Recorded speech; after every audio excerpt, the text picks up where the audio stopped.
பிரியமானவர்களே, இயேசு கிறிஸ்துவின் நாமத்தில் உங்களுக்கு என் அன்பின் வாழ்த்துக்கள்.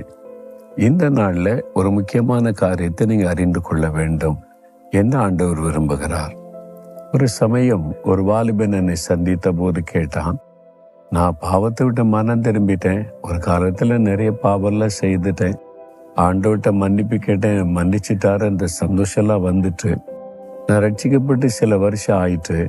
ஆனா இப்போ நம்ம ஜெபிக்க போனா, நான் ஜெபம் பண்ண போனா என் மனசுல யாரோ பேசுறாங்க. என்ன பேசுறாங்க? நீ இப்படிலாம் பாவம் செஞ்சல, முன்னால 5 வருஷத்துக்கு முன்னால் இப்படிலாம் பாவம் செய்தல, அப்படிலாம் நடந்தல. ஆமா, உண்மைதான் செஞ்சேன். பிறகு பெரிய பரிசுத்தவான் மாதிரி ஜெபம் பண்ற. நீ ஜெபம் பண்ண கேட்கப்படுமா? நீ இந்த பாவலை செய்தவன் தான். நீ பழைய பாவம், நான் ரட்சிக்கப்படுவதற்கு முன்பாக செய்த அந்த பாவம் ஞாபகப்படுத்தி யாரோ என்னை குற்றப்படுத்துறாங்க. என் மனசாட்சி வாதிக்குதா, ஜெபிக்க முடியல, பைபிள் வாசிக்க முடியல, கஷ்டப்படுகிறேன் என்பதாய் சொன்னான். அதுக்கு என்ன காரணம்? உங்களுக்கு என்ன போராட்டம் இருக்குதா? நிறைய பேருக்கு என்ன போராட்டம். ஏன்னா சத்துருவாகிய சாத்தான் சந்தேகத்தை உண்டாக்கி, உங்களுடைய ரட்சிப்பை சந்தேகப்படுத்தி, உங்களுடைய சமாதானத்தை கெடுத்து, குற்ற மனசாட்சியை உண்டாக்கி, உங்களுடைய ஆவிக்குரிய வாழ்க்கையை அழித்து விடும்படி கிரியை செய்வான். அப்ப அந்த தம்பிக்கு நான் ஒண்ணு சொன்னேன், நீ உன் பாவத்தை அறிக்கை செய்தலாமா? கண்ணீரோடு அறிக்கை செய்துட்டேன், என் பாவத்தெல்லாம் மன்னிச்சிருங்க. என்ன அந்த பாவத்துக்கு என்ன ஆச்சு தெரியுமா உனக்கு? 103 சங்கீதம் 12வது வசனம், மேற்குக்கும் கிழக்குக்கும் எவ்வளவு தூரமோ அவ்வளவு தூரமாய் கர்த்தர் நம்முடைய பாவங்களை நம்மை விட்டு விலக்கினார்.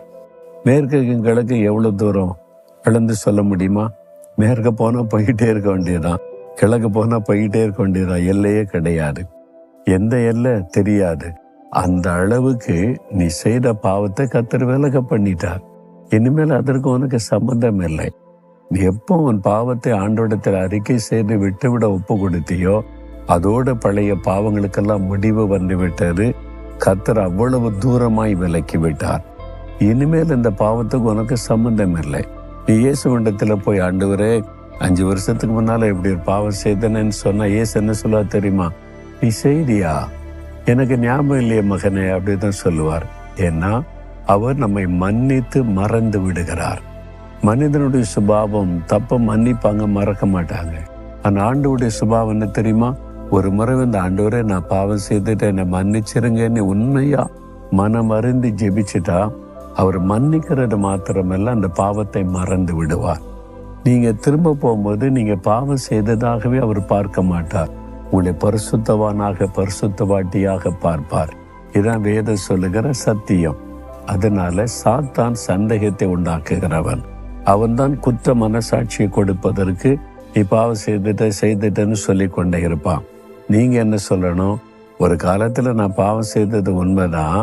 இயேசு கிறிஸ்துவின் ரத்தம் என்னை கழுவி விட்டது. அவர் என் பாவத்தை கிழக்குக்கு மேற்குக்கு எவ்வளவு தூரமா அவ்வளவு தூரமாய் விலக்கி விட்டார்.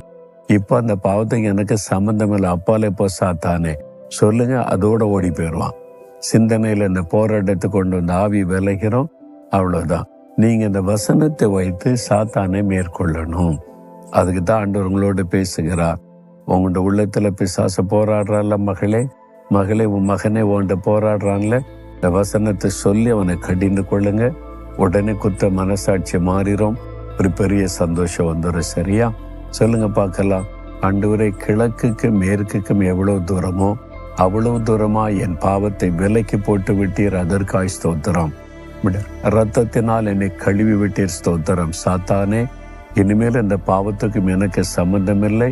நான் இயேசுவின் பிள்ளை, அவருடைய ரத்தத்தினால் கழுவப்பட்டவள்.